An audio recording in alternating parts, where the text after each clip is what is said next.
ଆଜି ଚାଲନ୍ତୁ ବୁଲିଯିବା ଜଗତସିଂହପୁର ଜିଲ୍ଲାରେ ଲଗାତାର ଭାବେ ଚାରି ଥର ପ୍ରଥମ ସ୍ଥାନରେ କାୟକଳ୍ପ ପୁରସ୍କାର ପ୍ରାପ୍ତ କରିଥିବା ହେଲ୍ଥ ଆଣ୍ଡ ୱେଲନେସ୍ ସେଣ୍ଟର ଢିଅସାହିକୁ। ଚାଲନ୍ତୁ ବର୍ତ୍ତମାନ ଆମେ ଡେଙ୍ଗାପୋଲରୁ ବାହାରିଲେ ଏଠୁ ମାତ୍ର 16 କିଲୋମିଟର ଚମ୍ପାଡ଼ ଢିଅସାହିକୁ। ବର୍ତ୍ତମାନ ଆମେ 2 କିଲୋମିଟର କ୍ରସ୍ କରିସାରିଛୁ। ଚାଲନ୍ତୁ ଆଉ ରହିଲା 14 କିଲୋମିଟର। ଏଇଠି ଆମେ ଆସିକିରି ପହଞ୍ଚିଗଲୁ କତରାପଡ଼ା ପୋଲ ପାଖରେ। ଏଠୁ ଆଉ ରହିଲା ମାତ୍ର 13 କିଲୋମିଟର।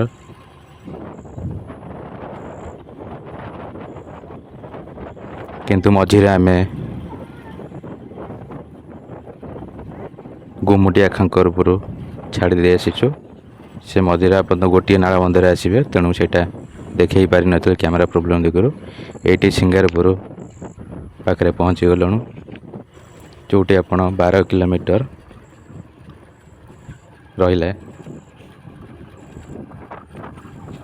ବର୍ତ୍ତମାନ ଆମେ ଦେଖନ୍ତୁ ବିଲରେ କେମିତି ଧାନ ଚାଷ ହେଇଛି। ଏଇଠି ସିଙ୍ଗାରପୁର ନାଳବନ୍ଧରେ ଆମେ କ୍ରସ୍ କରୁଛୁ।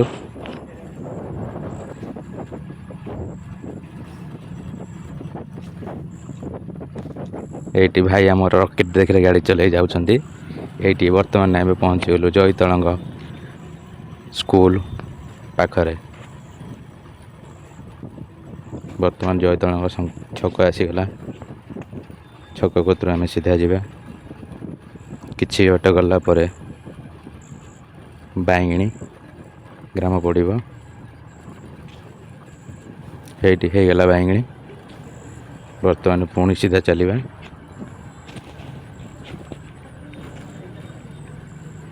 ଭାଇ 2 ଜଣ ଆମକୁ ବାଟ ଦେଉନାହାନ୍ତି, ତଥାପି ଆମେ ପ୍ରୋସେସ୍ କରୁଛୁ ତାଙ୍କୁ କ୍ରସ୍ କରିଯିବା ପାଇଁ। ଏଇଠି ଚଲେଇଛୁ। ହଁ, ଭାଇ ପଛକୁ ଅନେଇଲେ, ସାଇଡ଼୍ ଦେବାକୁ କହିଲେ। ବର୍ତ୍ତମାନ ଆମେ ସାଇଡ଼୍ କ୍ରସ୍ କରିକି ଯାଉଛୁ ତାଙ୍କୁ।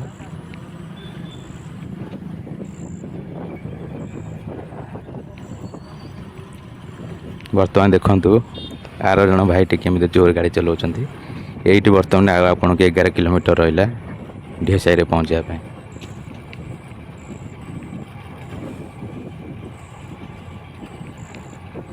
ଚାଲନ୍ତୁ, ଭାଇ ପୁରା ଗୁଳି ଦେଖେ ରକେଟ୍ କରି ପଳେଇଲେ। ବର୍ତ୍ତମାନ ଆଉ 10 କିଲୋମିଟର ରହିଲା ଚମ୍ପାଡ଼ ଢିଅସାହିରେ ପହଞ୍ଚିବା ପାଇଁ। ବର୍ତ୍ତମାନ ଆମେ ଯନ୍ତାକୋଠି ବଜାରରେ ପହଞ୍ଚିଗଲେ। ଚାଲନ୍ତୁ, ଆଉ 9 କିଲୋମିଟର ମାତ୍ର ରହିଲା। ଆପଣ ଏଇଠି ଦେଖନ୍ତୁ ବାଲିକୁଦା ଯିବା ପାଇଁ ସେ ଛକଟା ରହିଲା। ଛକ କତିରୁ ଆପଣ ସିଧା ଯିବେ।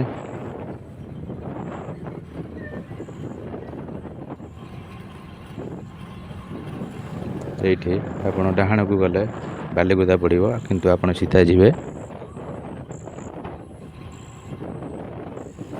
ସିଧା ଗଲା ପରେ ଆମର ନୂଆ ମାର୍କେଟ କମ୍ପ୍ଲେକ୍ସ 2ଟି ହେଇଛି, ତାକୁ କ୍ରସ୍ କରିକି ଆପଣ ଯାଇ ପହଞ୍ଚିବେ କପିଳାତୋଟା ଛକ ପାଖରେ। ଏଇଠି ପ୍ରଥମ କମ୍ପ୍ଲେକ୍ସଟି ଶେଷ ହୋଇଛି। ବର୍ତ୍ତମାନ ସେକେଣ୍ଡ କମ୍ପ୍ଲେକ୍ସରେ ଆମର ଜ୍ଞାନ ଭାଇଙ୍କ ମୋବାଇଲ ଦୋକାନ ଅଛି। ବହୁତ ଭଲ ମୋବାଇଲ ମଧ୍ୟ ରଖୁଛନ୍ତି, ରିପେୟାରିଂ ମଧ୍ୟ ଭଲ କରୁଛନ୍ତି। ଯେଉଁମାନେ ଚାହୁଁଛନ୍ତି ନିଶ୍ଚିନ୍ତ ଭାବରେ ଏହି ମୋବାଇଲ ଦୋକାନକୁ ଆସନ୍ତୁ। ଏଇଠି ଆପଣ ଦେଖୁଛନ୍ତି କପିଳାତୋଟା ଛକ ଆସିଗଲା। ଏଠୁ ଆପଣ ବାଁକୁ ଯିବେ। ସିଧା ଗଲେ ଆପଣଙ୍କର ଚନ୍ଦନ ଭାଇଙ୍କ ଘର ପଡ଼ିବ। ଜାଣିଥିବେ ଜଗତସିଂହପୁର ଜିଲ୍ଲାର famous comedian Chandan Biswal comedy. ଏଠି ଚାଲିଲେ ଏଠି ଟର୍ଣ୍ଣିଂ ଥିବାରୁ ଧୀରେ ଧୀରେ ଗାଡ଼ି ଚଲାଇବା। ଏଠି ଆସିଗଲା ଆମର ସିରେଇଲ ଗାଁ। ଏ ଗାଁରେ ଆପଣ ଗାଡ଼ି ଟିକେ ଧୀରେ ଧୀରେ ଚଲେଇକି ଯିବେ, ଯେହେତୁ ଏଠି ଟିକେ ଟର୍ଣ୍ଣିଂ ବେଶୀ ଅଛି। ଚାଲନ୍ତୁ, ବର୍ଷା ହେଇଛି, ଗାଡ଼ି ଟିକେ ଧୀରେ ଧୀରେ ଚଲେଇବା, କାଳେ ସ୍ଲିପ୍ ହେଇଯିବ ଚକା।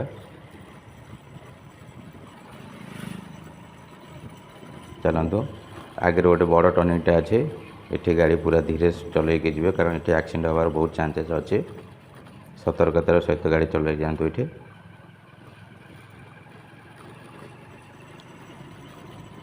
ବର୍ତ୍ତମାନ ଆମେ ସିରେଇଲ ଗାଁ କ୍ରସ୍ କରି ଯାଇଛୁ। ଦେଖନ୍ତୁ ରୋଡ଼ ସାଇଡ଼ରେ ଗଛ ଗୁଡ଼ା କେତେ ସୁନ୍ଦର ଭାବରେ ଦେଖାଯାଉଛି। ଆପଣ ପିଚ୍ ରୋଡ଼ରେ ସିଧା ଯିବେ, ବାଁ ଡାହାଣ କୁଆଡ଼େ ଯିବେନି। ଏ ଗୋଟିଏ ରାସ୍ତା ପଡ଼ୁଛି, ପିଚ୍ ରୋଡ଼ରେ ସିଧା ସିଧା ଆପଣ ଯିବେ।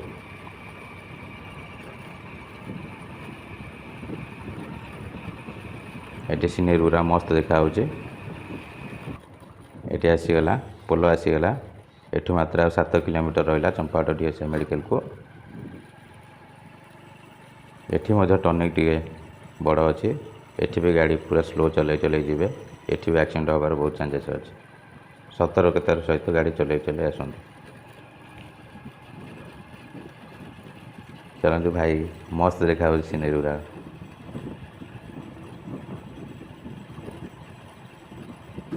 ଏଠୁ ଚାଲିଲେ ଆଗରେ ଗାଡ଼ି ଆସୁଛି, ଟିକେ ସାଇଡ଼ କରି ଚଲେଇବା।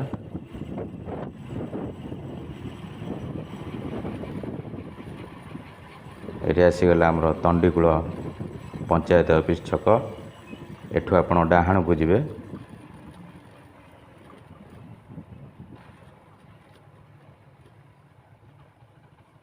ଏଠି ଆମର ଲକ୍ଷ୍ମୀ ବସ୍ ଷ୍ଟାଣ୍ଡ ଦେଖାଯାଉଛି। ଦେଖନ୍ତୁ ନୂଆ ବସ୍ ଷ୍ଟାଣ୍ଡ ହେଇଛି।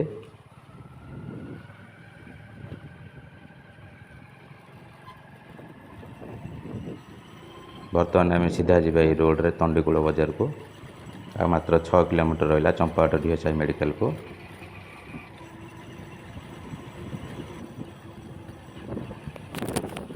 ଏଠୁ ମାତ୍ର 6 କିଲୋମିଟର ବାଟ ରହିଲା। ଚାଲନ୍ତୁ।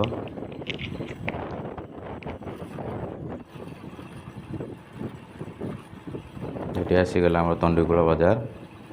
ଏଠୁ ମାତ୍ର ଆଉ 5 କିଲୋମିଟର ବାଟ ରହିବ DSI ଚମ୍ପାवतକୁ। ବର୍ତ୍ତମାନ ତଣ୍ଡିକୂଳ ସ୍କୁଲ ଆସିଗଲା। ସ୍କୁଲ ପରେ ଛକ ଆସିବ। ଛକରୁ ଆମେ ବାମ ପଟେ ଯିବା। ସିଧା ଗଲେ ଆପଣ ତଣ୍ଡିକୂଳ ଗାଁ ଭିତରେ ପହଞ୍ଚିବେ।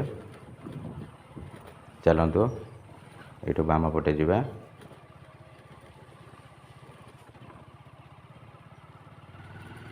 ଆଗରେ ଗୋଟିଏ ନଈଟେ ପଡ଼ିବ। ସେ ନଈର ବ୍ରିଜ ଉପରେ ଆମେ ଯିବା।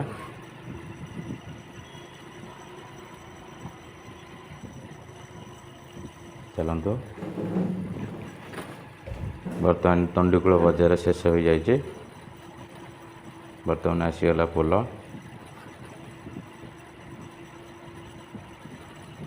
ପୋଲ ଉପରେ ଗାଡ଼ି ଟିକେ ଧୀରେ ଧୀରେ ଚଲେଇକି ଯିବେ। ଏଇଟା ବହୁତ ପୁରୁଣା ପୋଲ।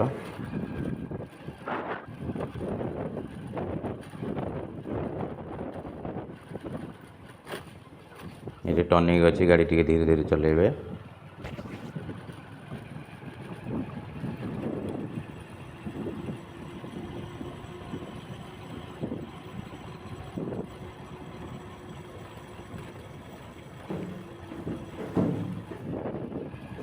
ଆଗ ଛକଟା ଆସିଲା ନାହୁଲ ଛକ। ନାହୁଲ ଛକ ପାଖରୁ ଆପଣ ଡାହାଣ ପଟେ ଯିବେ।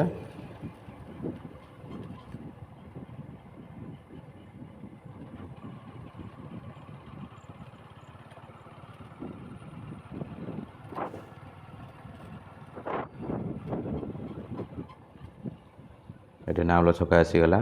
ଚାଲନ୍ତୁ ଡାହାଣ ପଟେ ଯିବା।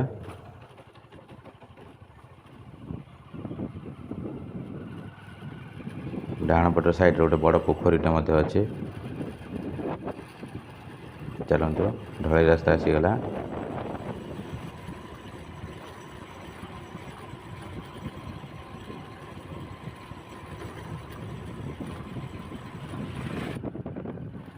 ଏଠୁ ଆପଣ ପୁଣି ଡାହାଣ ପଟକୁ ଯିବେ।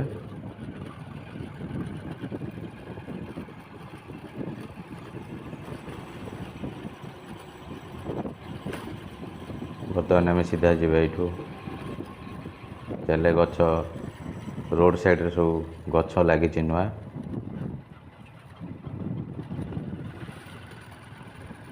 ଚାଲନ୍ତୁ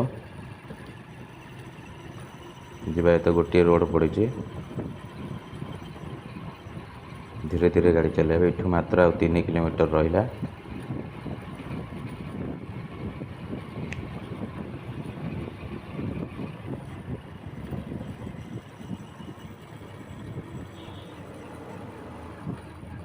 କିଛି ବାଟ ଗଲା ପରେ ଏଠି ମଧ୍ୟ ଗୋଟେ ଛକ ଆସିବ। ସେ ଛକ କତିରେ ଆପଣ ବାଁ ପଟେ ଯିବେ। ଚାଲନ୍ତୁ, ଆଗରେ ଛେଳି ଯାଉଛନ୍ତି, ତେଣୁ ଗାଡ଼ି ଟିକେ ଧୀରେ ଚଲେଇ ଯିବା।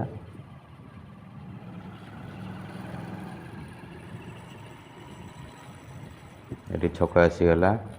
ଏଠି ରାସ୍ତା ମଧ୍ୟ ଟିକେ ଖରାପ ଅଛି, ଗାଡ଼ି ଟିକେ ଧୀରେ ଚଲେଇ ଆସିବେ।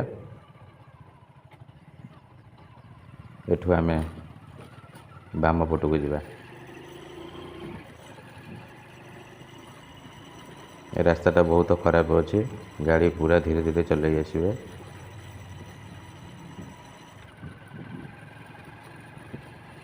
ରାସ୍ତା ପୁରା ଡ୍ୟାମେଜ୍ ହେଇଗଲାଣି। ରାସ୍ତା କାମ ତିନି ଥର ହେଲା ପରେ ମଧ୍ୟ ରାସ୍ତାର ଅବସ୍ଥା ଆପଣ ଦେଖୁଛନ୍ତି।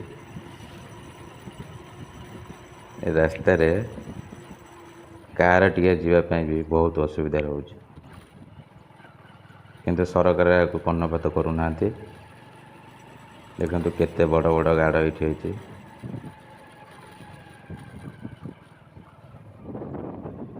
ରାସ୍ତାର ଆଉ ଅବସ୍ଥା ନାହିଁ, ପୁରା ବାର ବାଜି ଯାଇଛି। କିନ୍ତୁ ବାଇକ୍ ବାଲା ଧୀରେ ଧୀରେ ଆସିଲେ ଆରାମସେ ଆସିପାରିବେ। ଚାଲନ୍ତୁ,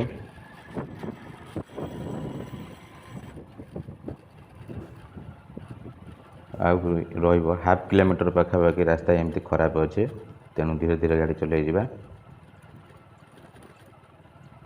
ଆଉ ମାତ୍ର 2 କିଲୋମିଟର ରହିଲା ଚମ୍ପାହାଟ DSI ମେଡ଼ିକାଲକୁ।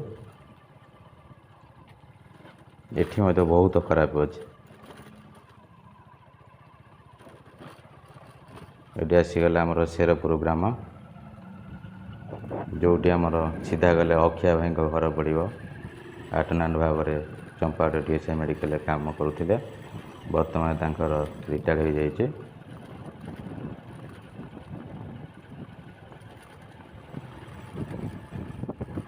ସିଧା ଯିବା, ଏଠି ଡାହାଣକୁ ଯିବାନି, ସିଧା ଯିବା। ଦେଖନ୍ତୁ ରାସ୍ତାରେ କେତେ ପାଣି ଜମିଛି, କେତେ ବଡ଼ ବଡ଼ ଗାଡ଼ ସବୁ। ବର୍ତ୍ତମାନ ଗୌଡ଼ ସାହି ଆସିଗଲା। ଏଠୁ ମାତ୍ର DSI 1 କିଲୋମିଟର ରହିଲା।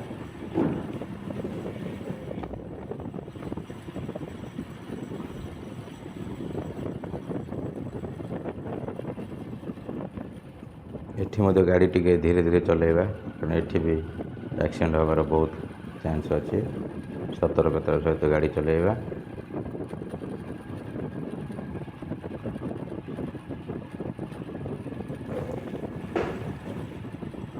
ଚାଲନ୍ତୁ, ଧୀରେ ଧୀରେ ଚଲେଇ ଯିବା ଗାଡ଼ି। ରାସ୍ତା ସାରା ଖାଲି ପାଣି ଜମି ରହିଛି।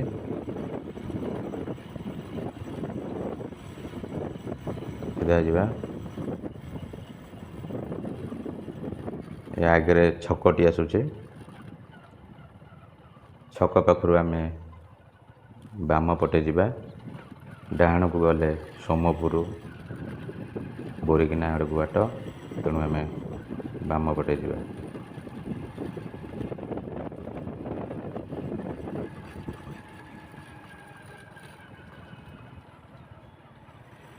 ହେଇଗଲା ଛକ, ବାମ ପଟେ ଚାଲିଲା। ଏଠି ଆସିଗଲା DSI।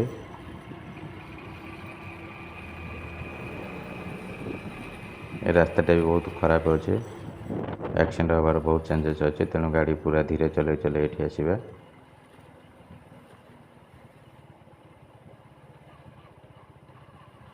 ଆସିଗଲା DSI।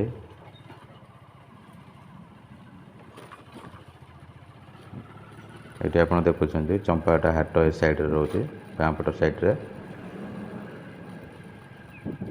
ଆମେ ଜଷ୍ଟ ଟର୍ନ କରିକି ଯିବା। ଡାହାଣ ପଟେ ଆପଣ ଚମ୍ପେଶ୍ୱର ମନ୍ଦିର ଦେଖୁଛନ୍ତି। ସାମ୍ନାରେ ଆପଣ ଦେଖୁଛନ୍ତି DSI ହାଇସ୍କୁଲ। ଏଠି ପାଣି ମଧ୍ୟ ସ୍କୁଲ ଆଗରେ ଜମି ରହିଛି। ଧୀରେ ଧୀରେ ଯିବା। ଚମ୍ପାହାଟ ମେଡ଼ିକାଲ ଆଉ ମାତ୍ର 300 ମିଟର ରହିଲା ଏଠୁ। ଆଗରେ ସେ ଛକଟି ଆସୁଛି। ଏ ଛକ ପାଖରୁ ଆପଣ ଡାହାଣକୁ ଯିବେ, ବାମକୁ ଗଲେ ଏରସମା ପଡ଼ିବ। ଆପଣ ଡାହାଣକୁ ଆସିବେ, ଛକ ହେଇଗଲା। ବର୍ତ୍ତମାନ ଆମେ ଡାହାଣକୁ ଯିବା।